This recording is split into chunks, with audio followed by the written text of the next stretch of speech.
میں آپ کو حضرت عبداللہ کے بیٹے کا ایک بہت خوبصورت واقعہ بیان کرتی ہوں۔ جب حضرت عبداللہ کا انتقال ہو گیا، ان کی 9 بیٹیاں تھیں۔ حضرت جابر نے ایک بیوہ عورت کے ساتھ شادی کر لی۔ نبی اکرم صلی اللہ علیہ وآلہ وسلم نے پوچھا، اے جابر تم نے شادی کر لی ہے؟ جابر نے عرض کی، جی ہاں۔ آپ صلی اللہ علیہ وآلہ وسلم نے پوچھا، کیا کنواری کے ساتھ یا بیوہ کے ساتھ؟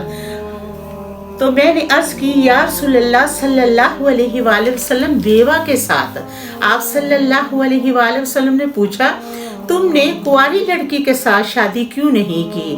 تم اس کے ساتھ خوش فہمیاں کرتے اور وہ تمہارے ساتھ خوش فہمیاں کرتی، تم اس کے ساتھ ہنسی مذاق کرتے تو وہ بھی تمہارے ساتھ ہنسی مذاق کرتی۔ حضرت جابر رضی اللہ عنہ نے عرض کی، والد صاحب حضرت عبداللہ کا انتقال ہو گیا ہے اور ان کی 9 بیٹیاں ہیں۔ مجھے یہ اچھا نہیں لگا کہ میں ان کی ہم عمر لڑکی ان کے ہاں لے کر آؤں۔